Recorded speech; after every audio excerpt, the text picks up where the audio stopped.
Bon, on va commencer. Donc, on va, je pense, donner la parole à Madame Zaki en premier.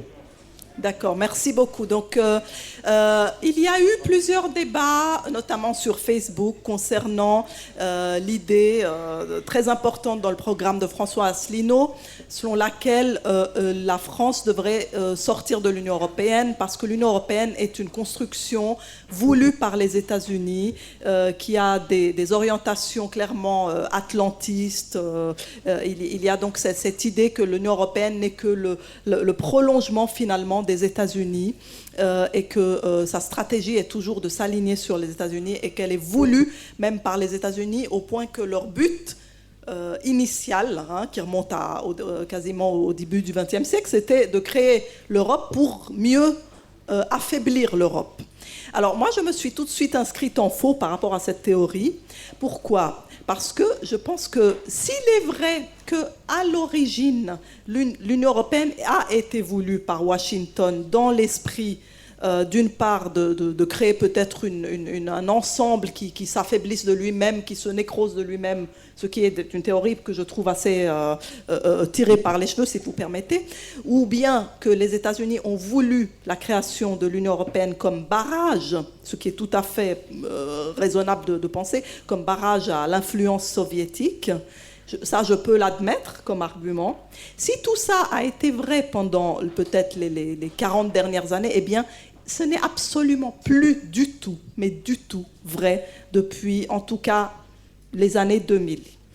Parce que, comme on l'avait abordé dans la table ronde précédente, les États-Unis se sont extrêmement endettés, sont arrivés à une situation de détresse financière telle que leur principal souci maintenant, ça a été de montrer qu'il n'y a pas d'alternative aux États-Unis pour que les investisseurs internationaux et le monde continuent à faire confiance à la superpuissance économique américaine et au dollar.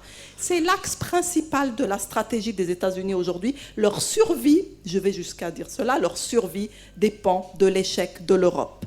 Donc pour moi, il est tellement évident que les États-Unis ont lancé une guerre contre l'Europe pour pouvoir soutenir le marché de la dette souveraine américaine qui est gigantesque et sans lequel, si la crise de l'Europe ne perdurait pas, ils ne trouveraient absolument pas preneur pour la dette souveraine américaine qui s'effondrerait du coup.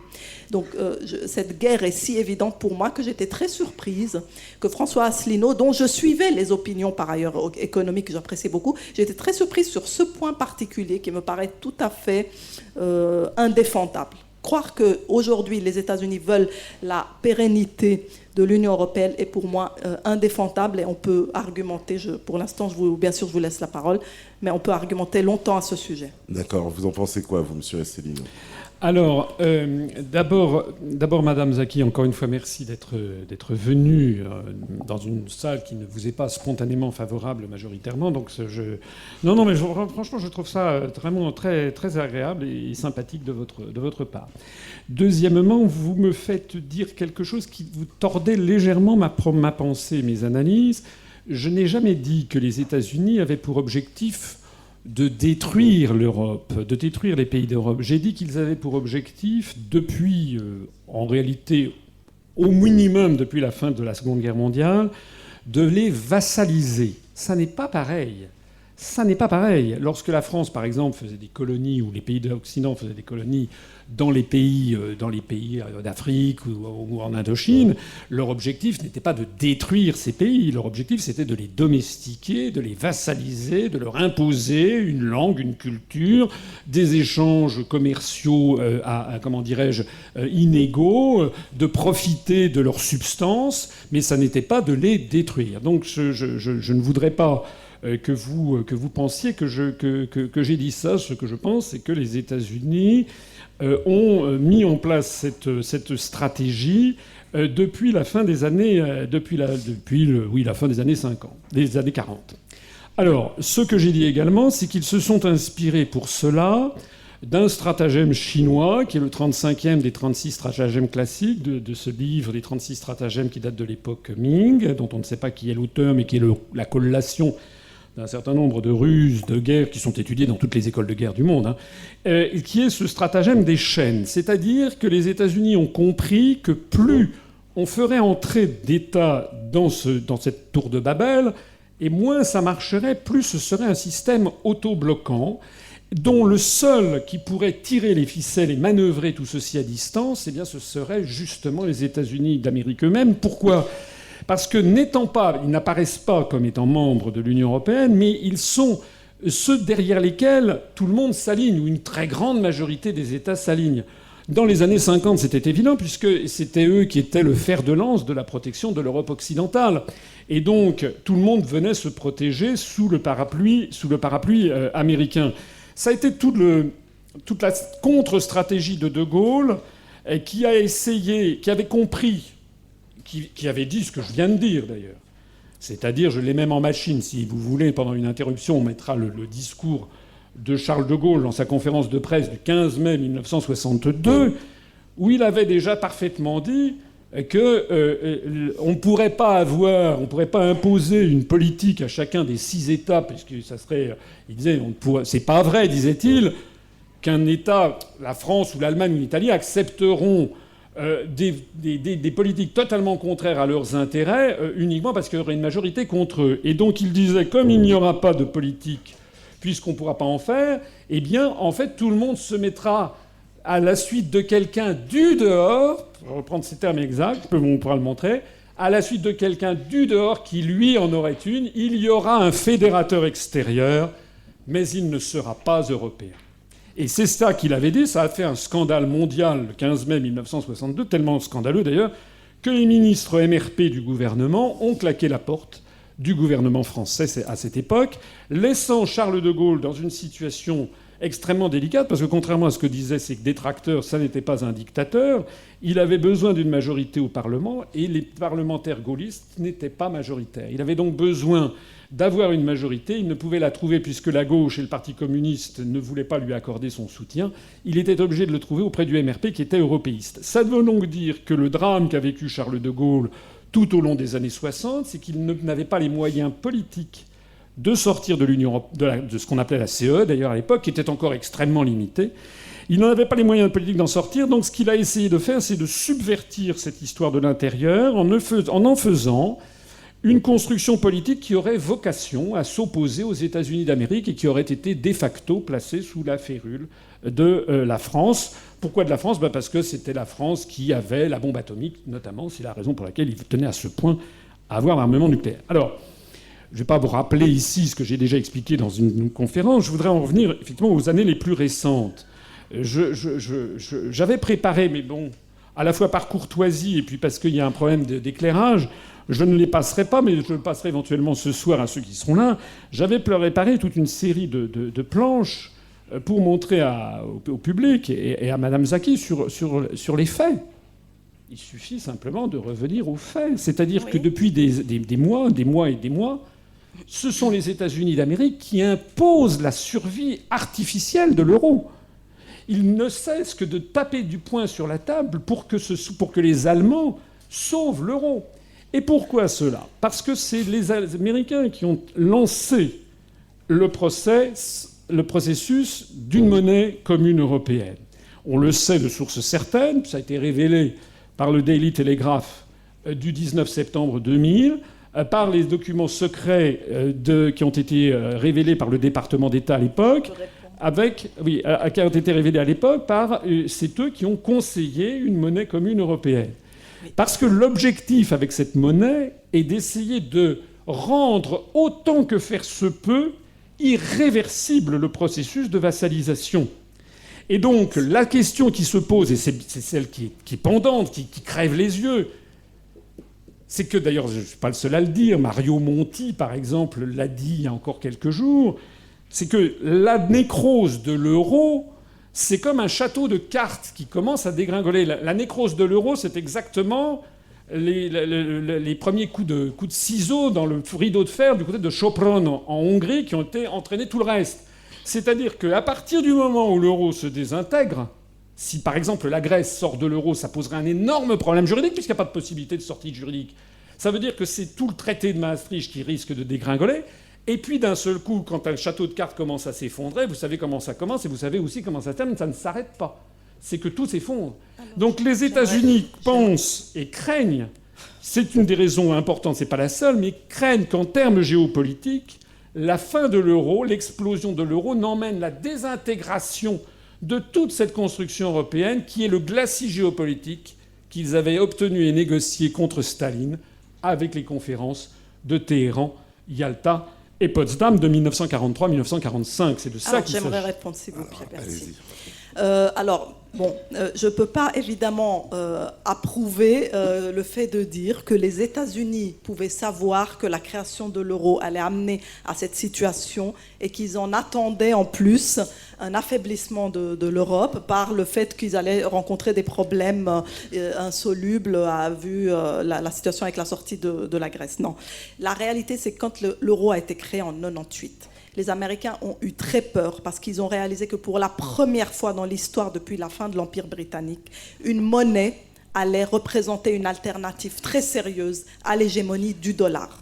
C'était une arme. L'euro allait devenir une arme géopolitique et la création d'un bloc européen allait représenter aussi un ensemble puissant qui allait faire contrepoids à la puissance américaine. Pour moi, ça c'est tout à fait évident, ça a été documenté. Robert Mundell, le prix Nobel, a dit que vraiment depuis la fin de la livre sterling et l'avènement du dollar, il n'y avait pas, en 98 il a dit ça, il a dit que l'euro allait devenir vraiment la nouvelle monnaie de référence internationale. Chose qui s'est réalisée en 2008. En 2008, l'euro a culminé à 1,60 $ et à cette époque-là, Robert Fisk, le meilleur reporter britannique, a sorti dans The Independent l'enquête selon laquelle l'OPEP, les pays pétroliers, envisageaient de libeller les ventes de pétrole en euros parce que les pays pétroliers avaient des craintes énormes au sujet de la planche à billets américaine et voyaient que l'effondrement du dollar était programmé. Une monnaie qui était produite en quantité illimitée, alors même que c'était la monnaie de référence, qui ne pouvait plus tenir ce statut. Les pays pétroliers ont vite compris qu'ils ne pouvaient pas échanger le pétrole dans cette monnaie et tous ceux qui exportent des matières premières également. Ça allait être la fin des pétrodollars, le régime qui aujourd'hui, le régime des pétrodollars, qui soutient, qui est le fondement de la superpuissance américaine. Tout d'un coup, quand ceci se produit en 2008, fin 2009, on a la crise européenne qui éclate. Qu'est-ce qui s'est passé ? Eh bien, bien que les fondamentaux économiques de l'Union européenne soient meilleurs, en fait, globalement, que ceux des États-Unis, les marchés financiers, les hedge funds anglo-saxons, américains principalement, ont décidé qu'il fallait abattre cette dette des différents pays européens périphériques parce qu'ils voyaient la vulnérabilité de ces petits pays, étant donné que 5 fonds spéculatifs peuvent vraiment affaiblir un petit pays comme la Grèce. Tout à fait, en utilisant l'effet de levier, en semant des rumeurs alarmistes sur les marchés. Ils ont créé une panique sur les marchés européens qui ont fini par contaminer tous les investisseurs internationaux qui sont sortis. Qu'est-ce qui s'est passé à ce moment quand les investisseurs ont abandonné la dette européenne et l'ont vendue massivement ? Ils sont tous allés se reporter sur la dette américaine, alors même que les États-Unis étaient au bord de la faillite. Ils ont été sauvés fin 2009, ça fait 2 ans qu'ils ne doivent leur survie qu'à la crise de l'euro, parce que tous les investisseurs internationaux ont été achetés des bons du Trésor américain, bien qu'ils soient défaillants.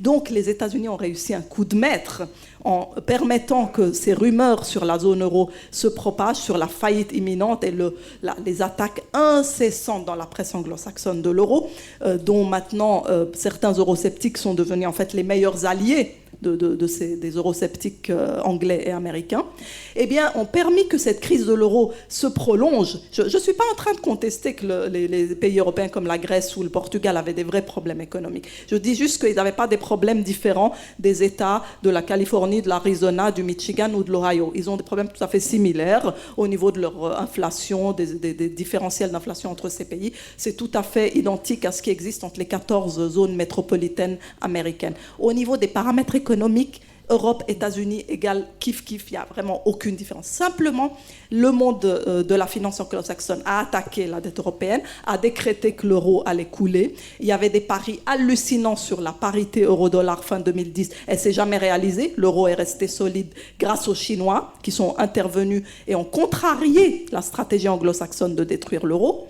Et donc, c'était une véritable guerre financière. Voilà comment les guerres se déroulent aujourd'hui. Ce n'est plus des soldats qui vont, comme en 40, faire la guerre sur les territoires des autres pays ennemis. C'est par la finance, car la finance est extrêmement puissante. Ceci a permis au dollar de maintenir son statut de s'acheter en fait quelques années de statut de référence, et à la dette américaine de s'acheter quelques mois de solvabilité. Mais que se passe-t-il aujourd'hui? Parce que les Chinois sont intervenus et les Russes pour soutenir le marché européen, eh bien l'euro n'a pas coulé.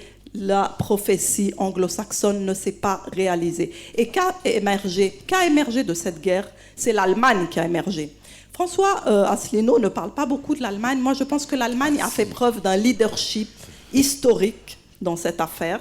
L'Allemagne s'est érigée en fait comme le tenant des valeurs inverses des États-Unis. Ils ont voulu la rigueur que les États-Unis ne veulent pas. Ils ont voulu que la zone monétaire de l'euro applique de l'austérité, qu'elle s'assainisse, qu'elle réduise ses dettes, choses qui sont inexistantes aux États-Unis où la dette est en train de monter de manière parabolique. Et l'Allemagne a tenu l'euro ensemble, ce qui a permis à ce bloc en fait de rester tout simplement vivant et déjouer donc le leadership allemand a déjoué en gros la stratégie américaine. Les États-Unis n'ont à aucun moment aidé la zone euro dans cette histoire. C'est le seul pays qui est resté totalement en retrait, se contentant de critiquer les dirigeants européens, d'ajouter au manque de confiance, de dire l'Europe a un risque catastrophique, comme a dit Tim Geithner, le président du Trésor américain. Mais Timothy Geithner, on l'a vu venir en plusieurs fois en Europe quand même.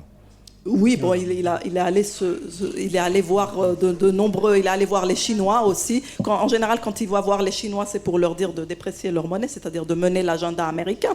Mais si vous voulez, l'aide qu'a reçue la zone euro, elle est venue uniquement de la Chine, de la Russie un petit peu et éventuellement du Japon, mais en aucun cas des États-Unis. Ce qui a mené à un rapprochement très important entre l'Allemagne et la Russie aujourd'hui, un axe qui défie les États-Unis et leur importance au niveau de l'Europe. Tout ça est pour dire que je ne conteste aucunement que les États-Unis ont par le passé et très très longtemps essayé d'influencer les politiques européennes, et même aujourd'hui ils approchent le président français, que ce soit Sarkozy ou maintenant Hollande, ils approchent Angela Merkel pour essayer d'influer sur elle, mais Merkel est plus, je dirais presque aujourd'hui, pro-russe que pro-américaine. C'est un fait. Autour de l'Euroland, c'est-à-dire de la zone euro, pas de l'Union européenne, l'Euroland, c'est-à-dire la zone euro hors Angleterre, est en train de se constituer un pôle de puissance très important. Et l'Euroland est en train de créer son propre destin politique, économique et militaire. On va en parler ensuite, mais je m'arrête ici pour l'instant. Allez-y. Alors, écoutez, c'est dommage que je ne puisse pas faire cette projection, mais je l'ai sous le nez, donc je peux éventuellement vous le montrer. Je vais tout simplement revenir à l'actualité. On va répondre ça de façon minutieuse. Alors, on reprend au cours des 18 derniers mois. 30 avril 2011, Axel Weber, président de la Bundesbank allemande, démissionne avec fracas de ses fonctions pour protester contre la politique de la Banque centrale européenne qui entraîne, selon lui, l'Allemagne dans le gouffre. 30 avril 2011. Ensuite, au mois de... je ne sais pas mentir, je crois que c'est quelques mois après, j'aurai la référence exacte, c'est Jürgen Stark, chef économiste allemand de la Banque centrale européenne, cette fois-ci représentant de l'Allemagne au conseil d'administration de la BCE, qui démissionne à son tour avec fracas pour protester lui aussi contre la politique de la Banque centrale européenne qui entraîne, selon lui, toute la zone euro dans le désastre.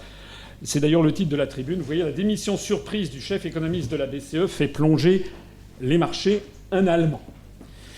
Le 16 septembre 2011, c'est la chronologie des événements semaine après semaine. Monsieur Timothy Geithner, c'est-à-dire le secrétaire d'État au Trésor américain, s'invite à l'Eurogroupe de Wrocław, l'ancienne Breslau, en Pologne, pour, je cite le titre du Figaro que vous voyez, du 17 septembre 2011, 10h54, je vais mettre ça sur le site, « Les Américains font la leçon aux Européens en vain. Bah oui.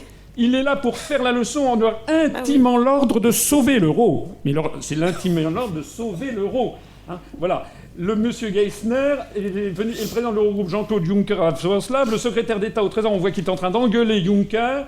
Le secrétaire d'État au Trésor américain s'est inquiété du conflit entre les gouvernements de la Banque centrale européenne. 4 novembre 2011, au sommet du G20 de Cannes, le président Obama, j'ouvre les guillemets, exhorte, c'est le Wall Street Journal, vous le voyez, exhorte les dirigeants européens à résoudre la crise de l'euro qu'il voit comme étant la principale menace pour l'économie américaine et pour sa propre réélection. 26 janvier 2012, le New York Times, que vous voyez ici, révèle le rôle joué en coulisses par Mme Lael Brainard, sous-secrétaire du Trésor pour les affaires internationales, afin de sauver l'euro. Je cite le New York Times. Derrière la scène, elle a fait 17 voyages discrets en Europe au cours des années 2010 et 2011 pour la préservation de la zone euro et de sa monnaie.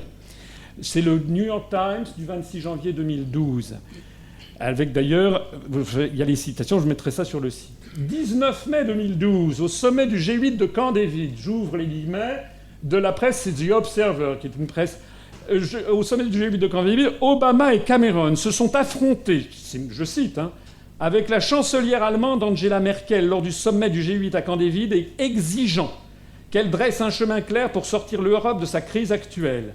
La dirigeante allemande a résisté à leur pression pour de nouvelles mesures qui incluraient une politique monétaire plus souple de la Banque centrale européenne, ce qui permettrait un assouplissement quantitatif similaire à celui déployé par la Réserve fédérale et la Banque d'Angleterre. 31 mai 2012, c'est dans le journal Le Figaro, article de Pierre-Yves Dugas, le titre « Zone euro, la crise s'aggrave, Obama s'inquiète ». Je cite. À l'occasion d'une vidéoconférence, le président Obama a incité une fois de plus ses homologues allemands, français et italiens à trouver des solutions à la crise de l'euro. 6 juin 2012, dans le JDD, Obama, il y a beaucoup d'autres journaux, mais j'ai varié les plaisirs, Obama appelle David Cameron, Mario Monti, Angela Merkel pour leur rappeler la nécessité de renforcer la zone euro et stimuler la croissance. Obama et Cameron exigent une stratégie à long terme pour assurer l'existence d'une monnaie unique forte. 6 juin 2012, la presse britannique le confirme. Ici, c'est le journal de gauche Guardian. Obama et Cameron exigent un plan immédiat pour résoudre la crise de l'euro. 15 juin 2012, encore une mission pour Mme Lael Brainard dont parle l'expansion. Washington dépêche de nouveau, sans que le public le sache. Seuls les journaux très spécialisés le disent. Envoie en Europe Mme Lael Brainard, c'est-à-dire la sous-secrétaire au Trésor américain. À Paris, elle s'est entretenue avec le ministre de l'économie, Pierre Moscovici, que je connais, c'est mon patron, et le directeur général du Trésor, Ramon Fernandez. Elle s'est également rendue au siège de la BCE à Francfort, puis à Madrid, puis à Berlin. Maintenant, on revient à l'Allemagne. 25 juin 2012, dans une interview à la télévision allemande ZDF, le ministre allemand des Finances, Wolfgang Schäuble, j'ai pas mis tout, mais il s'était fait convoquer à Washington pour exiger que l'Allemagne sauve l'euro. M. Schäuble, à la télévision allemande SDF, s'insurge contre les demandes d'Obama pour forcer l'Allemagne à sauver l'euro. Et voilà ce que dit le ministre allemand des Finances, qui n'est même pas rien. M. Obama devrait avant tout s'occuper de la réduction du déficit américain qui est plus élevé que dans la zone euro. Il est facile de donner des conseils aux autres. Dans l'interview, M. Schäuble a réitéré son opposition à des euro-obligations qu'exige Obama, comme d'ailleurs M. Hollande, comme d'ailleurs l'ensemble des pays, comme M. Monti, c'est-à-dire tous les gens qui sont tenus par l'oligarchie financière, pour sauver l'euro. M. Schäuble a réitéré son opposition à des euro-obligations en précisant que chaque pays doit rester individuellement responsable de sa dette publique tant qu'il prend des décisions souveraines sur la façon dont l'argent est dépensé. C'est un article du Spiegel que je vous ai traduit. Si vous dépensez de l'argent qui provient de mon compte, dit M. Schäuble, vous ne serez pas économe avec cet argent. Et puis le 31 août 2012, on se rapproche des jours que nous vivons, des rumeurs insistantes de démission de M. Jens Weidmann, c'est-à-dire du président de la Bundesbank, c'est-à-dire le successeur d'Axel Weber, qui était lui-même président, qui a démissionné il y a 1 an et 3 mois. C'est-à-dire de nouveau toute la hiérarchie de la Bundesbank qui veut démissionner. Lui aussi pour protester contre la politique de la Banque centrale européenne qui entraîne, selon lui, l'Allemagne dans le gouffre. Il a fallu d'ailleurs que Mme Merkel intervienne pour le supplier de rester, tellement ça faisait mauvais genre. C'est-à-dire que, actuellement, ce n'est pas du tout de François Asselineau dont il est question. Ça, actuellement, c'est toute la haute hiérarchie, non seulement de la Bundesbank, mais tous les dirigeants des milieux industriels, économiques et financiers allemands qui sont vent debout parce qu'ils veulent sortir de l'euro à tout prix, parce que l'euro est en train de les entraîner, dans le gouffre. Début septembre, la presse allemande s'indigne du chèque en blanc de la BCE pour les dettes des États. Bankoscheck für Schuldenstaaten, c'est-à-dire chèque en blanc pour les dettes des États. C'est de ça qu'il s'agit pour les Allemands. 11 septembre 2012, Jürgen Stark, l'ancien chef économiste allemand de la BCE qui a démissionné, j'en parlais tout à l'heure, dénonce le comportement incompréhensible de la BCE dans RP Online. Verhalten der EZB unfassbar, dit-il. Le 11 septembre 2012, le milliardaire américain George Soros pense qu'une solution à la crise de l'euro est enfin proche et il est content. Voilà pour vos spéculateurs américains. Alors, j'ai des choses à dire sur Soros. Monsieur Soros est content de noter que le débat politique en Allemagne a penché en faveur d'un sauvetage de l'euro. Vous savez qui est derrière George Soros. 18 septembre 2012, monsieur Jürgen Stark, monsieur Axel Weber, l'ancien président de la Bundesbank, vole à son tour au secours de son successeur Jens Weinmann et critique durement la BCE. UBS-président Axel Weber kritisiert EZB scharf. Il critique durement la BCE. Il est convaincu que les achats d'obligations ne seront pas la solution, mais la source de nouveaux problèmes. La réalité actuelle de la zone euro, c'est celle-ci que je vous montre. C'est que vous avez Mme Merkel, elle a un pistolet sur la tempe.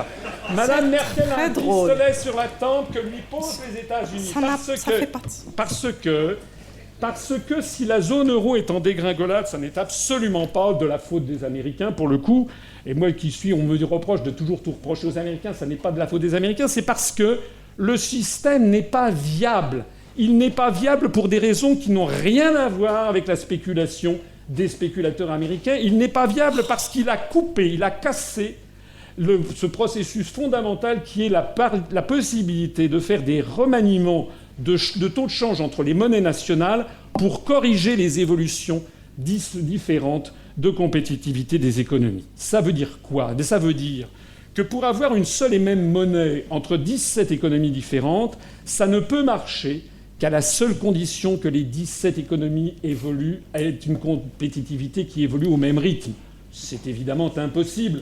C'est d'ailleurs la raison pour laquelle toutes les monnaies plurinationales de l'histoire, je l'explique dans une autre de mes conférences, ont toujours explosé. Parce qu'une monnaie, c'est un peuple et une nation. Une monnaie, c'est la théorie des zones monétaires optimales de Mundell. Une monnaie ne peut survivre que si les gens qui l'utilisent éprouvent un sentiment naturel. Sentiment naturel, ça ne se décrète pas, c'est hérité de centaines d'années, c'est un mouvement de l'histoire, un sentiment naturel de solidarité.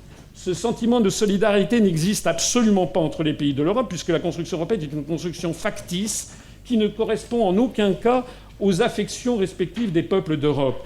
Donc nous avons une monnaie qui s'est imposée, ça n'a pas empêché que la compétitivité de l'économie allemande grimpe beaucoup plus vite que la compétitivité de l'économie grecque, italienne, portugaise, espagnole, depuis maintenant la fixation des taux de change de façon définitive. Comme vous le savez, c'était le 31 décembre 1999 à 12h30 GMT. Donc depuis ce moment-là, normalement, tous les pays devraient avoir l'évolution de la même compétitivité. Ça n'est pas le cas. Et comme ça n'est pas le cas, qu'est-ce qu'on faisait avant ? Quand on avait une compétitivité qui se dégradait, si la compétitivité de l'économie française se dégradait par rapport à celle de l'Allemagne, eh bien, on dépréciait le franc. C'était d'ailleurs un processus naturel qui se faisait sur les marchés d'échange. Ceci n'existe plus.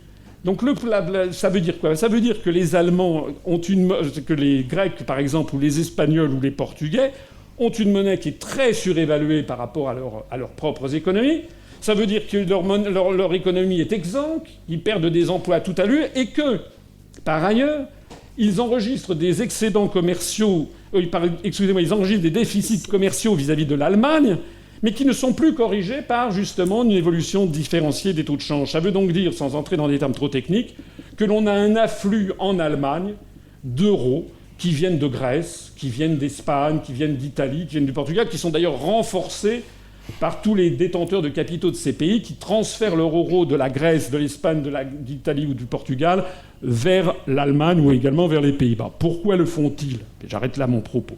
Pourquoi me le font-ils ? C'est parce que, comme je l'explique, je suis le seul quasiment à l'expliquer. D'ailleurs, je pense que 98% des responsables politiques, peut-être 99,9%, ne le savent pas, c'est que l'euro n'est pas une monnaie unique. L'euro est une monnaie commune. Ça veut dire que nous avons un système qui s'appelle le système européen de banque centrale. La BCE ne fait que chapeauter un système où tous les États ont gardé leur banque centrale nationale. Il y a toujours la Banque de France, il y a toujours la Bundesbank. D'ailleurs, vous voyez M. Weinmann qui menace de démissionner de la Bundesbank. Et ça veut dire que les euros, quand vous avez un compte en euros en Allemagne, c'est une créance sur la Bundesbank. Si c'est en France, c'est une créance sur la Banque de France. Si c'est en Grèce, c'est une créance sur la Banque de Grèce. Donc, les détenteurs de capitaux qui ont des créances sur la Banque de Grèce, ils ont vite compris de quoi ils retournent. Ils transfèrent leurs fonds en Allemagne, puisque ça transforme. C'est comme dans la fable, vous avez la citrouille qui se transforme en carrosse. Vous avez un euro créance sur la Banque de Grèce, qui est une créance pourrie, que vous transformez en une créance sur la Bundesbank. C'est la raison pour laquelle vous avez ce système que Mme Zaki connaît forcément, qui s'appelle Target 2, qui a mesuré des déficits de plus en plus abyssaux, des transferts de plus en plus abyssaux de fonds des pays du Sud vers l'Allemagne. On a atteint désormais l'Allemagne, qui avait le bilan de la Bundesbank qui était de l'ordre de 250 milliards d'euros, a bondi maintenant, elle a plus de 700 milliards d'euros, dont la grande majorité, ce sont des euros qui sont venus se réfugier, soit qui se résultent du déficit commercial des pays du Sud, soit qui sont venus se réfugier. Et donc les Allemands voient avec terreur de monter ces créances, qui sont des créances pourries, qui sont en train de plomber le bilan de la Bundesbank, et de faire penser aux Allemands qu'on est au bord de 1923. Merci. Avec la dégringolade de leur monnaie. C'est la raison pour laquelle les responsables de la Bundesbank ne cessent de tirer la sonnette d'alarme en disant qu'il faut sortir de l'euro, puisque au total, selon leurs propres calculs, quand tout va s'effondrer, c'est pas moi qui le dis, c'est le président du patronat allemand, le risque est de 1000 milliards de dollars pour l'Allemagne. Or, les Américains ne veulent pas que la zone euro s'éclate, puisque je l'expliquais tout à l'heure, c'est l'ensemble de leur glacis géopolitique, l'ensemble de leur domination qui s'effondrera, comme s'est effondré en 89-91 le glacis soviétique. C'est une réplique. Nous allons assister à la réplique de ce qui s'est passé côté Est en 89-91. Nous sommes en train d'assister à la mort des accords de Téhéran, Yalta et Potsdam. Les Américains ne le veulent pas et ils poussent Mme Merkel avec un pistolet sur la tempe. D'accord.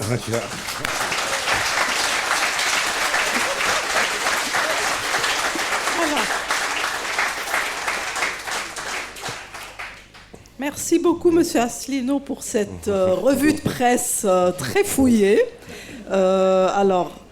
L'essentiel de cette revue de presse tournait autour du fait que les Américains ont fait des déclarations où ils ont exigé des solutions pour sortir de la crise de l'euro. Mais quelles solutions ils ont demandé? Ça peut être des solutions très anti-euro, demander d'utiliser la planche à billets, demander de stabiliser les marchés financiers d'Europe, c'est des solutions, ça. Je voulais juste dire que quand Obama ou Geithner déclarent qu'il faut trouver des solutions à la zone euro, mais qu'ils n'ont jamais donné $1 pour aider la zone euro et qu'au contraire, les banques américaines ont reçu l'ordre d'arrêter de prêter des dollars aux banques européennes, l'année dernière, et la mesure continue encore, c'est quand même des mesures extrêmes pour inciter l'euro à s'enfoncer encore plus.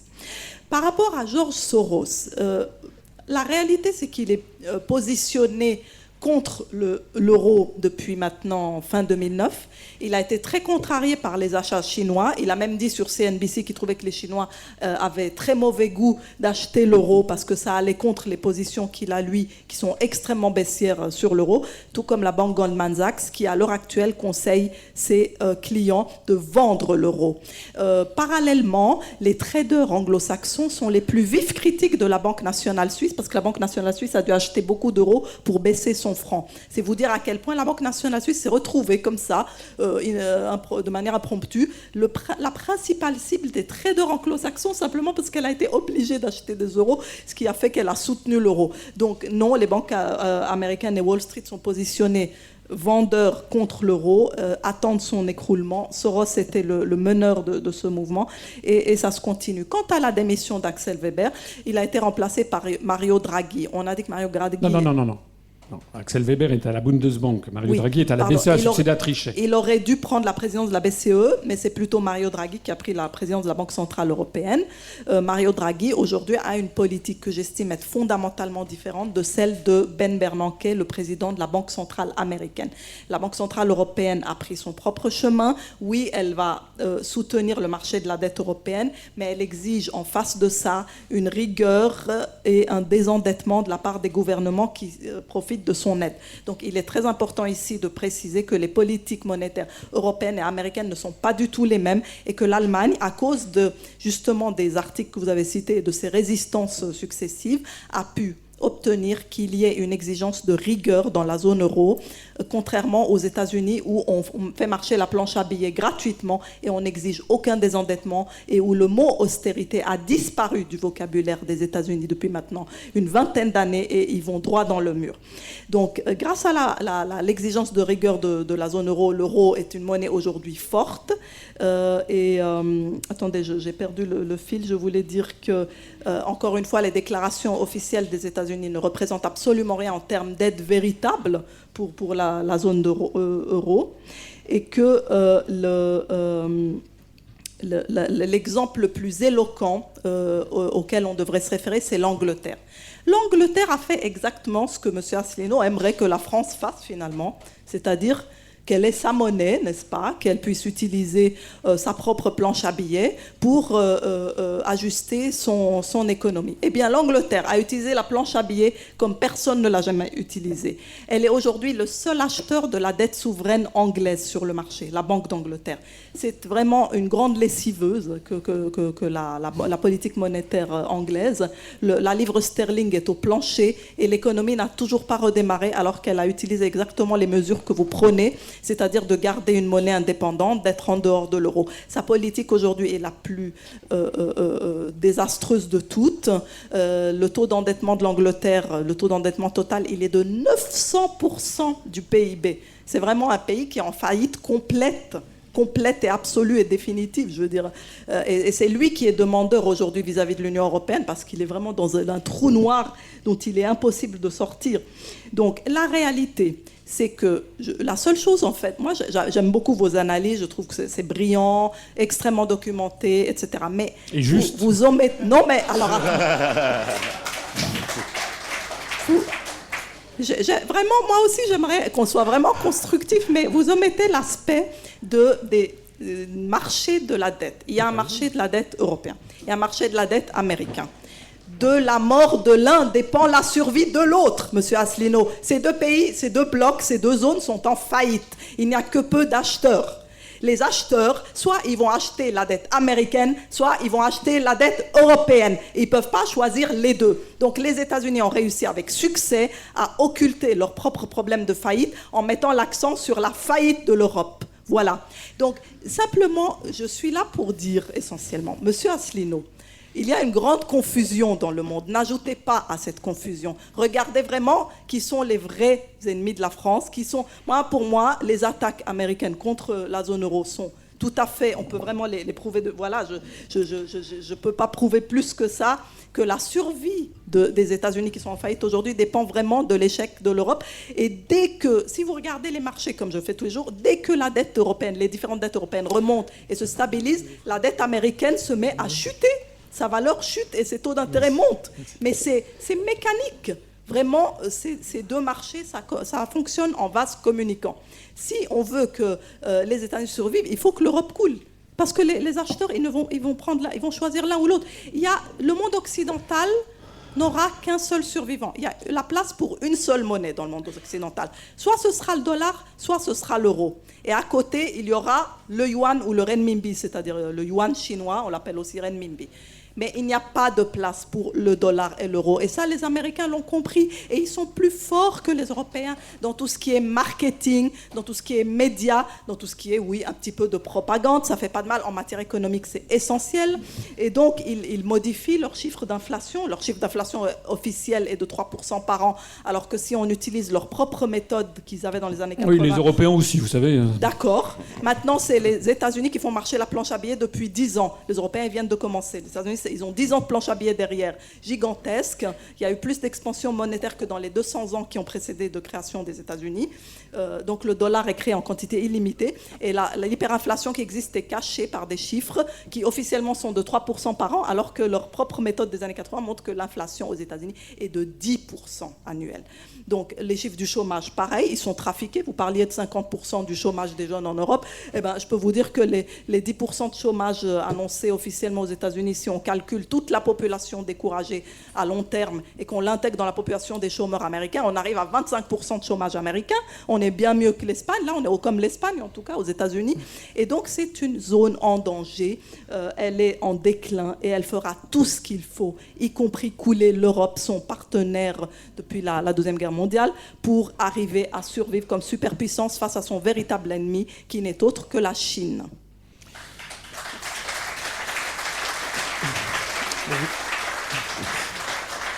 Président. Les gens qui applaudissent ont bien tort d'applaudir. Parce que nous venons d'entendre une série de contre-vérités qui sont assez hallucinantes. Je voudrais d'abord faire remarquer à Madame Zaki que moi je fais la différence, semble-t-il ce qui n'est pas son cas, entre d'une part le gouvernement américain qui a une vision géopolitique et géostratégique de la situation, et par ailleurs les fonds de pension américains, mais aussi européens, asiatiques, etc., qui, eux, sont là pour défendre le steak des gens qui leur ont placé leurs fonds et qui savent que la monnaie européenne est une monnaie pourrie qui va exploser. Ça n'a strictement rien à voir. Ça n'est pas parce que vous avez des fonds anglo-saxons, c'est vrai, qui jouent l'euro à la baisse, que ça veut dire que les Américains jouent la chute de l'euro. Il y a des fonds chinois, il y a des fonds français, etc., qui se défient complètement de l'euro et qui savent qu'il va exploser. Ça, c'est le premier point. Le deuxième point, c'est que je note que vous n'avez en rien répondu à ce que je vous ai montré. C'est-à-dire que le problème de l'euro, ça n'est pas les Américains. Le problème de l'euro vient de, je vais redire donc, le fait que nous avons actuellement un système qui est mort. C'est très impressionnant ce qui se passe. La zone euro ressemble à quelqu'un qui aurait eu une congestion cérébrale ou un gros problème de circulatoire. Qu'est-ce qui se passe actuellement ? Actuellement, il se passe que le marché interbancaire est mort. Ça, c'est un point fondamental. Plus aucune banque ne se fait plus confiance. Deuxièmement, vous avez le fait que dès qu'on injecte de la liquidité en Grèce, en Espagne, en Italie, au Portugal, dans les 48 heures, c'est reparti en Allemagne parce que justement, ils veulent de l'euro allemand. Et ça, c'est pas les Américains.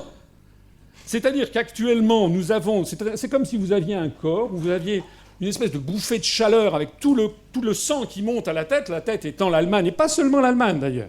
Il y a également les Pays-Bas, pour être précis, le Luxembourg et la Finlande, à des degrés divers. C'est d'ailleurs la raison pour laquelle les Pays-Bas, le Luxembourg, la Finlande et l'Allemagne exigent d'avoir les politiques de rigueur sur lesquelles nous allons revenir. Mais ça veut donc dire que pendant ce temps-là, vous avez les extrémités des membres qui sont glacées. C'est ce qui se passe en Grèce, c'est ce qui se passe en Espagne, c'est ce qui se passe... Il n'y a plus de liquidité tellement les gens ne croient plus dans cette monnaie. Et ce n'est pas les Américains. Les Américains, je l'ai expliqué tout à l'heure, j'ai quand même... Vous passez par pertes et profits la litanie de tous les faits. De M. Obama qui tape du poing sur la table, M. Timothy Geithner, vous avez toute la haute hiérarchie du ministère des Finances américain qui exige que l'on sauve l'euro. Alors, vous dites qu'ils exigent une mauvaise solution. La bonne solution, c'est de sauver, c'est d'appliquer une politique de rigueur. Alors, oui, on a... Je suis obligé d'entrer dans un petit détail, j'essaie d'être grand public, mais on a un problème qui est celui de ce qu'on appelle une zone monétaire optimale du prix Nobel d'économie Robert Mundell. Quand vous avez une monnaie entre des peuples qui l'utilisent, je le disais tout à l'heure, l'expérience historique montre que ça ne marche pas s'il n'y a pas ce qu'on appellerait pour des entreprises une affectio societatis, c'est-à-dire une affection spontanée des peuples qui l'utilisent. Par exemple, en France... tous les Français utilisaient le franc sans que ça pose problème, parce que ça remontait à 1356, la création du 1360, avec la deuxième bataille de Poitiers, lorsque Jean le Bon s'est fait prisonnier par le prince noir.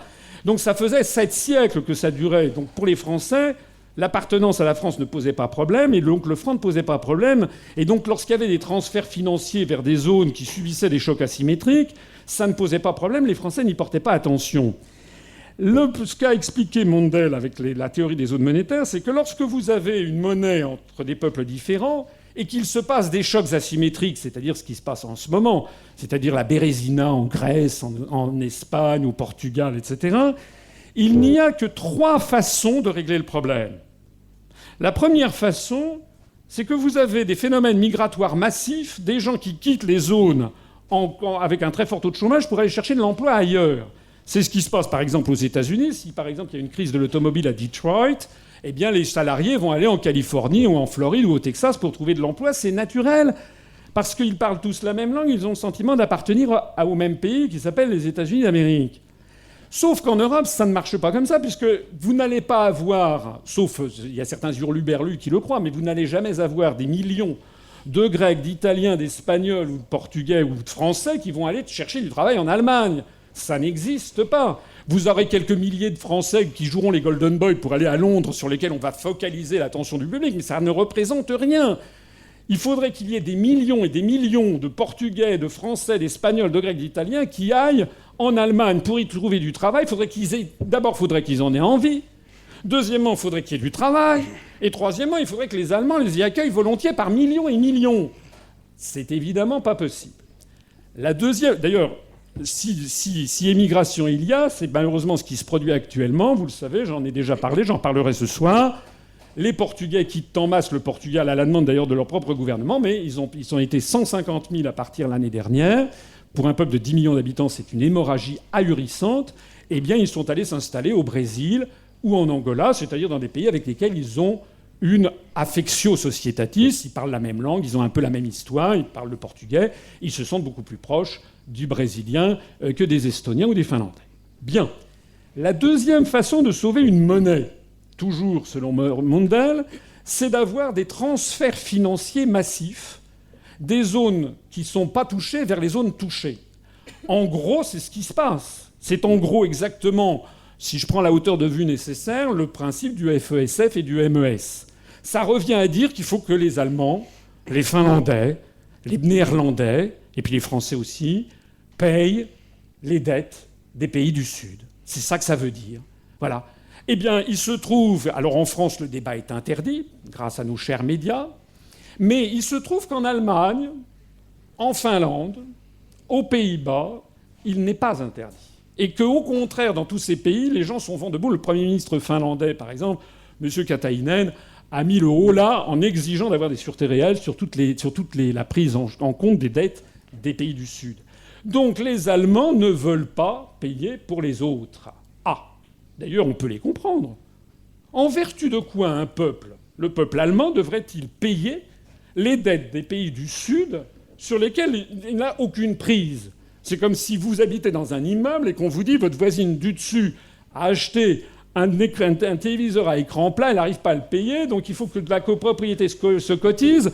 Ça va vous coûter 150 € pour ce qui vous concerne. Alors bon... Alors ça, c'est la Grèce. Donc vous dites, bon, ça étant, bon, vous n'allez pas faire de scandale, vous l'aimez bien, bon, alors vous allez donner 150 €. Mais après, on vous dit, oui, mais maintenant, c'est le voisin du 4e, alors lui, il s'est acheté une villa à Saint-Jean-Cap-Ferrat, il en a pour 5 millions d'euros, donc là, il faut que vous aligniez 800 000 €. Bon, là, vous dites, ça va pas, non, c'est pas... Bon. Mais c'est ce qui se passe. Là, c'est l'Espagne. C'est que les Grecs, ils ont dit d'accord pour un petit peu, mais maintenant, terminada. Hein, les Allemands, ils ne veulent pas. Alors, puisqu'il n'y a plus cette deuxième possibilité, eh bien, il reste la troisième. Et la troisième possibilité que Mundell a expliquée, c'est qu'il faut que tout le monde ait les mêmes conditions salariales, sociales de travail. Alors, le problème dans ce petit cas, et c'est ce que vous appelez de vos vœux, c'est-à-dire la politique de rigueur, c'est que c'est celui qui paye qui fixe les règles du contrat. Eh oui. Parce qu'on aurait pu concevoir que ce soit les Allemands qui se mettent à vivre comme des Grecs ou des Espagnols. Ben non. Les Finlandais et les Allemands, c'est pas comme ça que ça marche. Donc les Finlandais et les Allemands et les Néerlandais, et à commencer par les Allemands, ils exigent en effet que tout le monde se mette au diapason allemand. Alors c'est là qu'on tombe sur le troisième problème, c'est que ça n'est pas politiquement ni socialement acceptable, parce que d'abord ça veut dire que pour cause de sauver l'euro, on demande en fait aux Grecs, aux Espagnols, aux Portugais de devenir allemands. Eh bien ça ne marchera pas. Parce que vous ne faites pas change, vous ne changez pas les peuples comme ça. Et en plus, non seulement ça ne marchera pas, mais ça ne marche pas, mais en plus, vous êtes en train d'attiser, je termine, en train d'attiser une haine qui monte contre l'Allemagne Il suffit de voir les journaux, par exemple en Grèce, où l'on voit des caricatures de Mme Merkel dessinées en Hitler. Il suffit de voir les propos tenus par M. Mélenchon, qui fait tous ces européistes qui tapent à rose sur l'Allemagne. Moi, je ne suis pas européiste, mais moi, je dis les Allemands ont raison, ils défendent leurs intérêts, ils défendent les intérêts de leur peuple. C'est raisonnable ce que disent les Allemands. Oui. Donc moi, je dis, arrêtons de taper sur l'Allemagne. Je sais que les Allemands ne sont pas comme les Français, ni comme les Grecs, ni comme les Italiens. Je dis que c'est une folie d'avoir voulu faire croire le contraire. Je dis que c'est une espèce de fanatisme européiste qui veut changer les peuples malgré eux, et que tout ceci va se traduire par un désastre général. Et c'est justement parce que ça ne marche pas, parce que les Grecs continuent à être des Grecs, et parce que vous avez vu, les trucs prennent du retard, etc., que les Américains tapent du poing sur la table pour en arriver aux deuxième solution, c'est-à-dire il faut que vous payiez tout de suite. C'est bien de ça qu'il s'agit, et c'est la raison pour laquelle les Américains veulent à tout prix ponctionner jusqu'à 1 000 milliards de dollars peut-être sur l'Allemagne. Nous, notre risque à nous, c'est 154 milliards d'euros pour la France, hein, si tout tombe en rideau. Eh bien ça, pour l'instant, sans compter ce qui arrive, eh bien ça, c'est les Américains qui exigent que nous payions ça par solidarité européenne pour sauver l'euro, parce qu'ils veulent sauver leur glacis géopolitique en Europe. Merci.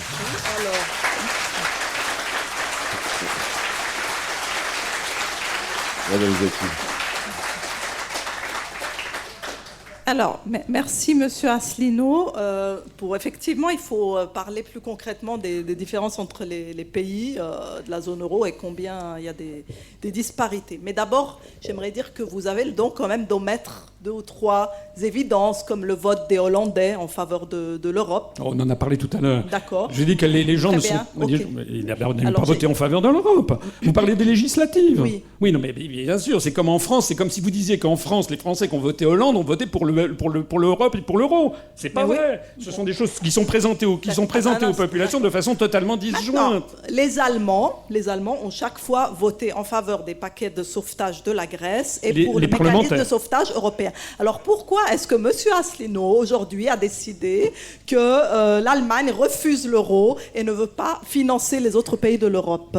Les votes en Allemagne montrent que finalement, la décision est toujours prise de maintenir l'euro, de rester dans l'euro, de sauver l'euro. Pourquoi ? J'ai la raison, j'ai l'explication, elle est tout à fait simple. C'est que l'Allemagne, vous l'avez dit d'ailleurs vous-même, l'Allemagne bénéficie de la zone euro puisque sa monnaie est forte et qu'elle peut exporter vers les autres pays. Elle-même exporte, sa monnaie est affaiblie, l'euro en fait est légèrement affaibli par la crise et permet à l'Allemagne de se maintenir concurrentielle en exportant vis-à-vis du reste du monde. Le jour où l'Allemagne se dirait non, on n'a plus envie de financer les autres pays d'Europe et sortirait et ferait son chemin seul, eh bien l'euro allemand irait au plafond, il aurait une valeur extrêmement élevée et l'Allemagne ne pourrait plus exporter une seule machine vers le reste du monde. Donc l'Allemagne, en fait, est le dernier pays, contrairement à ce que vous affirmez, qui va renoncer à la zone euro. L'autre chose qu'il faut quand même rappeler ici, c'est que l'Europe s'est stabilisée.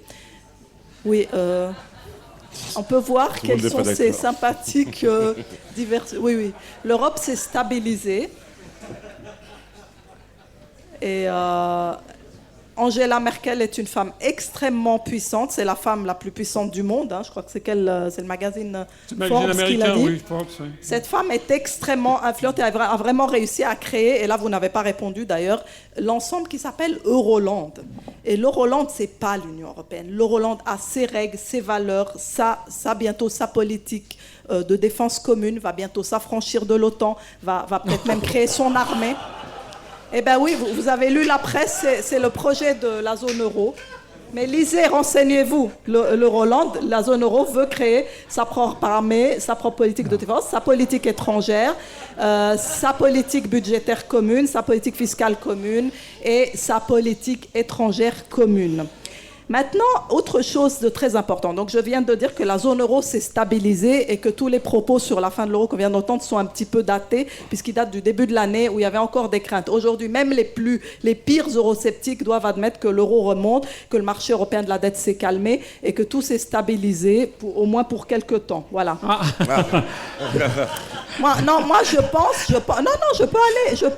me mouiller. Non, je peux aller plus loin. Moi, je pense que l'euro va survivre. Je l'ai toujours dit, je l'ai écrit dans mon livre sur la fin du dollar. J'ai dit que l'arbre de l'euro ne pouvait pas cacher la forêt américaine du problème du dollar qui est fondamental et qui crée toutes ces tensions en Europe. Maintenant, par rapport à vos propos sur l'affectio societatis, cette sympathique expression latine, n'est-ce pas, qui signifie qu'entre néerlandais et puis européens du Sud, on ne peut pas s'entendre, qu'on n'a pas la même culture et que dans le marché du travail, on ne peut pas émigrer d'un pays à l'autre. Moi, je peux vous donner l'exemple de la Suisse. En Suisse, on a une confédération, un système fédéral. On est 26 cantons sous le même régime. Eh bien, les Zurichois ne voyagent pas beaucoup à Genève pour travailler et les Tessinois ne vont pas très souvent à Bâle. Les Suisses allemands et les Suisses romands, en gros, ne se mélangent pas beaucoup. Le marché du travail n'est pas aussi mélangé que vous voudriez le voir. Peut-être vous pensez à l'exemple des États-Unis, mais... Non, mais vous avez oublié un détail. L'euro n'est pas en Suisse. Oui, mais ils ont une monnaie commune, les Suisses. Oui, mais ça remonte à quoi, 1204, non oui, oui. Oui. Eh bien, il faut un début. Je ne sais pas si après 20 ans, mais ça fait 800. Non, c'est-à-dire, c'est ce que je disais. Aussi, c'est-à-dire qu'il y a, effectivement, c'est hérité de l'histoire parce que les Suisses savent qu'ils sont un même peuple. D'accord. Et ça ne se décrète pas. Ça fait 8 siècles. Oui, de moins en moins. Hein, le système de votation avec les mains, en levant la main, c'est à Appenzell, Rode intérieur. Je crois qu'il y a peut-être un dernier canton qui le fait encore. Mais à part ça, j'aimerais revenir à des aspects plus techniques. Vous disiez qu'il y a des écarts énormes entre les régions en Europe. J'aimerais répondre à ça. C'est vrai que le Portugal ne peut pas être comparé à l'Allemagne, etc. Mais une étude a montré qu'il existe exactement les mêmes écarts de croissance et d'inflation entre les 17 pays de la zone euro qu'entre les 14 zones métropolitaines américaines. Il n'y a pas d'homogénéité économique supérieure aux États-Unis qu'en Europe, c'est prouvé par les chiffres. Il y a exactement la même dispersion régionale. Le Michigan ne peut pas se comparer au district de Columbia ou à Washington. La perte de compétitivité industrielle du Portugal est similaire au Michigan et à l'Ohio. La bulle immobilière en Espagne et en Irlande, elle est semblable à la situation au Nevada et en Floride. Ça, c'est les raisonnements de la CIA. C'est les raisonnements. C'est exactement. Non, mais trop facile. Non, mais c'est exactement le raisonnement. C'est le raisonnement d'Eisenhower dans la conférence. Face aux chiffres, vous ne tenez pas. Ah bah attendez. Alors là, on va en parler. Alors parlons des chiffres. Mais moi, j'ai pas amené de tableau sur des bâtons au lieu de montrer l'écran. Non. Alors attendez. Vous me dites qu'il y a une hétérogénéité aux États-Unis, bien sûr. Oui. Je ne dis pas le contraire. Mais encore une fois, vous balayez d'un revers de la main le fait que de la déclaration des pèlerins du Mayflower de 1610, c'est-à-dire que les Américains, ça fait 4 siècles qu'ils savent qu'ils sont un seul et même peuple. Je l'ai dit tout à l'heure, lorsqu'il y a du chômage dans le Michigan, ils vont naturellement chercher du travail au Texas parce qu'ils parlent la même langue, ils ont le sentiment d'appartenir au même pays. Ce qui ne marche pas dans les pays de l'Union européenne, puisque c'est un agglomérat. D'ailleurs, ce serait assez rigolo que de demander dans cette salle, où pourtant les gens sont plus intéressés par les questions européennes que la moyenne des Français. Je serais assez curieux de savoir dans cette salle, quels sont ceux qui savent quels sont les pays qui sont membres de l'euro. Je suis bien persuadé qu'il y aurait beaucoup de réponses fausses parce qu'il y a 17 pays de la zone de l'Union européenne qui sont membres de l'euro. Et j'aimerais que vous me disiez aussi ceux qui utilisent l'euro sans être dans l'Union européenne, comme c'est le cas de certains pays des démembrements de la Yougoslavie. Donc nous ne savons même pas qui utilise l'euro. C'est une monnaie artificielle. Qui a moins de 20 ans. Madame Zaki, je voudrais répondre à 2 choses. 1, vous avez dit tout à l'heure que les Américains voyaient avec inquiétude la montée de l'euro qui valait 1,6 $. Ça n'est que trop évident. Oui. C'est pas du tout vrai. Au contraire, c'est un handicap colossal pour les pays d'Europe que de voir monter l'euro constamment, puisque c'est d'ailleurs c'est la même chose qu'ils demandent en fait aux Chinois. C'est un handicap considérable puisque ça entrave nos exportations. En revanche, ce qu'il est important de voir, parce que ce que vous laissez entendre, l'argument qui peut peut-être déstabiliser certains esprits faibles, l'argument consisterait à dire les Américains ont peur de l'euro parce que l'euro va prendre leur place de monnaie de réserve. C'est évident. Mais c'est évident, mais malheureusement, c'est le contraire qui est vrai. Je renvoie ici à une étude très intéressante qui a été faite par un économiste, Jacques Sapir, qui a été publiée il y a quelques jours sur RIA Novosti, à partir des données tout à fait officielles du Fonds monétaire international sur la part des différentes devises dans les réserves de change des banques centrales depuis maintenant environ une quinzaine d'années.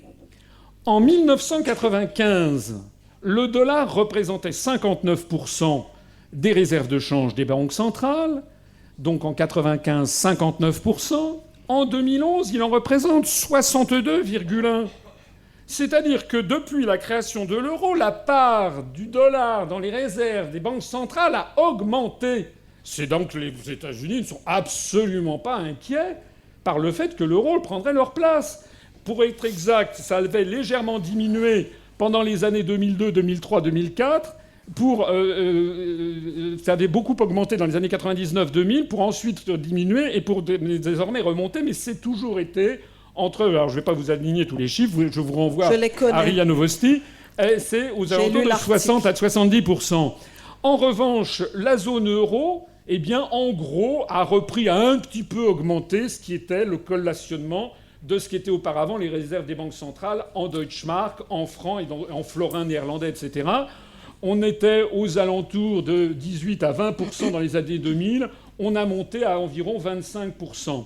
En revanche, la légère montée qu'il y a eu de l'euro depuis la création de l'euro dans les réserves de change, encore une fois, c'est une légère montée. On est passé de 20 à 25. Pas quoi en faire un fromage, par rapport aux monnaies antérieures, hein, par rapport à ce que représentait auparavant le mark, le franc, le florin néerlandais, etc., etc., la peseta espagnole, la lire italienne. En revanche, cette légère montée de l'euro, de 20 à 25%, s'est faite plutôt au détriment de ce que l'on appelle les autres monnaies, notamment, je suis désolé, effectivement, le franc suisse le yen. Mais donc ça veut dire que c'est une vue de l'esprit, c'est tout simplement, excusez-moi, c'est tout simplement faux. Les Américains n'ont jamais pu avoir la moindre crainte de voir le dollar perdre son statut de principale monnaie de réserve et de change. D'ailleurs, pour qu'il y ait une monnaie de réserve, il faut qu'il y ait des gisements qui se constituent très importants. Et le simple déficit commercial abyssal des États-Unis d'Amérique, notamment vis-à-vis de la Chine, oblige soit les Chinois à refuser d'acheter de la production de dollars, auquel cas ils mettent toute l'économie mondiale par terre, soit ils sont contraints d'acheter du dollar pour justement faire tourner la machine américaine. Ça veut donc dire qu'ils augmentent les réserves de change en dollars de la Chine, du Japon, etc. C'est ce qui explique justement que les réserves de change de dollars augmentent. Donc je suis désolé, mais les chiffres ne confirment pas vos assertions. Là, vous m'amenez sur le terrain qui me passionne le plus. Alors je vous remercie parce que là, j'ai beaucoup d'informations. Là, je peux répondre, là, vraiment. Là. Alors là, d'abord, sur le 1,60 $ contre euro qui a été atteint en 2008. Quand une monnaie est forte, comme l'euro l'a été en 2008, il y a l'aspect où on peut craindre une perte de compétitivité par rapport aux exportations. Mais il y a un autre aspect, qui est la discussion sur le statut de monnaie de réserve internationale. À cette époque-là, en 2008, l'euro a vraiment montré, à cause de sa solidité, oui, face au dollar, qui se dévaluait moins vite, qu'il pouvait devenir une monnaie de réserve. Cette discussion-là est essentielle et n'invalide pas du tout le fait que, par ailleurs, l'euro était fort et donc les exportations de l'Europe vers les États-Unis pouvaient être un peu affaiblies par la force de l'euro vis-à-vis du dollar. Ce qui ne veut rien dire d'ailleurs par rapport aux exportations de l'euro vis-à-vis du reste du monde. Oui, l'Europe allait exporter un peu cher vers les États-Unis, qui sont un marché important pour l'Europe. Mais tout d'abord, le fait qu'il ait atteint 1,60 $ montrait que c'était une monnaie qui était capable de survivre alors qu'on n'avait pas parié un Deutschmark dessus. Voilà. Donc cette discussion-là était très, très, très importante et ne change rien au fait que l'euro soit trop cher ou à un moment donné de manière conjoncturelle par rapport aux exportations. Ça, c'est la discussion qui concerne le statut de monnaie de réserve. Une monnaie de réserve doit pouvoir garder sa valeur et ne pas s'altérer au cours du temps. Et l'euro était en train de prouver qu'il y arrivait. Maintenant, je vous réponds sur l'article de Jacques Sapir, s'il vous plaît. C'est important parce que Jacques Sapir a commis une erreur conceptuelle. Il s'est basé uniquement sur les réserves des banques centrales. Les réserves de banques centrales sont très peu représentatives de la véritable importance des monnaies aujourd'hui. Pourquoi ? Parce qu'on les calcule uniquement sur la connaissance de la moitié des réserves. Le reste, on connaît à peu près 55% de la réalité des réserves. Oui, l'autre moitié, on ne la connaît pas du tout. Les réserves de la Banque centrale de Chine sont estimées. Celles de la Banque d'Arabie Saoudite, on ne les connaît pas du tout. C'est très opaque. Ce n'est pas du tout aussi transparent qu'on le croit. Donc, ces estimations souffrent d'une certaine inertie qui fait que ce n'est pas du tout représentatif de dire aujourd'hui le dollar est à 60% et l'euro est à 30% des réserves des banques centrales. La réalité, ce qu'il faut regarder pour estimer l'importance d'une monnaie, c'est les flux commerciaux. Dans les flux commerciaux, il y a 2 constats à faire. D'abord, l'euro est aujourd'hui la monnaie qui est la plus circulée au monde, et de loin, devant le dollar. C'est vrai depuis 2009. Deuxièmement, l'Europe est en train d'adopter de plus en plus d'échanges en euros. Depuis que les banques américaines ont cessé de prêter des dollars, il y a une politique maintenant qui est d'encourager les banques à faire leurs transactions exclusivement en euros, et on prédit que d'ici 2015, 90% de transactions de l'Euroland seront faites en euros. En même temps, la Chine, le Japon, la Russie, le Brésil ont décidé de se passer du dollar dans leurs échanges commerciaux bilatéraux. C'est un événement énorme qui va annoncer l'effondrement de la demande internationale pour le dollar dans les flux commerciaux. Donc très bientôt, on verra que les banques centrales vont devoir se doter d'euros, de roubles, de yuan, de roupies et de réal brésilien, peut-être aussi d'or. Elles n'ont pas beaucoup d'or, mais elles accumulent pas mal d'or, les banques centrales des puissances émergentes. Et tout ça se fait aux dépens du dollar. Donc en réalité, il faudra regarder d'ici plusieurs longues années les réserves des banques centrales et toujours avoir à l'esprit que c'est juste un échantillon de 50% des véritables réserves. Pour venir à la Chine détient 1100 milliards de dollars aujourd'hui. Ça ne veut absolument pas dire qu'elle est liée au destin du dollar. Il y a des économistes qui ont dit qu'il y aura une dollarisation de la Chine, etc. C'est tout sauf ça qui se produit. En réalité, les détentions de dollars par la Chine restent à 1000 milliards de dollars et ne bougent pas. Et toutes les nouvelles émissions de dette américaine sont achetées par les États-Unis eux-mêmes. La Réserve fédérale américaine est devenue le principal acheteur de dette américaine. La Chine ne bouge plus. Elle est à 1000 milliards, elle ne bouge plus. La Réserve fédérale et le gouvernement américain, ils sont bientôt à 4000 milliards de dette américaine. Et donc, ensemble, la Réserve fédérale américaine, les banques américaines, les agences gouvernementales américaines détiennent, tenez-vous bien, les 3/4 de la dette américaine en circulation. C'est les États-Unis qui achètent leur propre dette parce que les étrangers n'achètent plus comme avant, à commencer par la Chine qui a gelé pour l'instant. Elle n'a pas vendu, mais elle a gelé ses achats. C'est très important. Je conclus en disant que vous n'avez jamais vraiment répondu sur l'émergence de la zone euro sous direction franco-allemande, qui est quand même un phénomène très important que vous ne voyez pas, parce que vous voyez beaucoup l'influence des Américains sur les Français, etc., alors que le duo franco-allemand et leur rapprochement des pays, des BRIC, comme on dit, Brésil, Inde, Russie, c'est quand même extrêmement important. Et le rapprochement de l'Union européenne avec les BRIC, qui vont maintenant créer un sommet commun qui se tiendra régulièrement et qui va un petit peu défier le G20, c'est des phénomènes géopolitiques essentiels. Pour conclure, je voudrais dire, Monsieur Asselineau, sachez que suivant le déroulement de l'histoire, moi je pense que la zone euro va survivre et être très puissante, et que ceux qui parient contre l'euro vont perdre beaucoup d'argent. Mais surtout, je souhaiterais que vous ne soyez pas le principal allié des États-Unis dans la destruction du seul bloc qui s'oppose à eux. Ça, c'est la première fois qu'on me le dit. C'est là, oui, et oui. Alors, justement, on va devoir conclure. Malheureusement, on est pris par le temps. Donc, Monsieur Asselineau, oui, sur cette je phrase, vais conclure rapidement. On peut pas. Il y aurait 1000 choses techniques à répondre, bien entendu, mais je pense qu'on a déjà atteint un degré de technicité assez élevé pour une réunion grand public. Moi, je tiens à remercier beaucoup toutes les personnes qui sont venues de nous avoir suivis avec, j'ai l'impression, beaucoup d'attention. Moi, ce que je voudrais quand même signaler, c'est que on a l'impression, à entendre Madame Zaki, que je serais un grand défenseur du dollar et des États-Unis d'Amérique. Je rappelle que si j'ai été mis dans un placard de Bercy, c'est pour avoir remis le 18 juin 2004 à M. Sarkozy un dossier où j'annonçais que les États-Unis étaient en faillite et que nous allions vers une crise systémique et que par ailleurs l'euro allait ensuite exploser. On y est. Donc ça n'est pas parce que je dis que l'euro va exploser inéluctablement, et je pèse mes mots, inéluctablement. La seule chose que je ne sais pas, c'est si c'est dans 6 jours, dans 6 semaines, dans 6 mois ou dans 6 ans, mais ça sera certainement le cas avant 10 ou 15 ans. Mais c'est vrai qu'il y a des phénomènes, il suffit de voir la pression que mettent les Américains pour sauver l'euro, eh bien on peut effectivement... c'est ce qui se passe d'ailleurs. Hein, c'est-à-dire tout faire pour empêcher la dégringolade. Mais ce n'est pas parce que je dis que l'euro va inéluctablement exploser que je dis que le dollar se porte comme un charme. J'ai dit tout à l'heure que le dollar ne valait pas un clou. J'ai dit tout à l'heure que nous sommes au bord d'une crise financière de grande magnitude et que personne ne sait exactement comment remplacer le système monétaire international.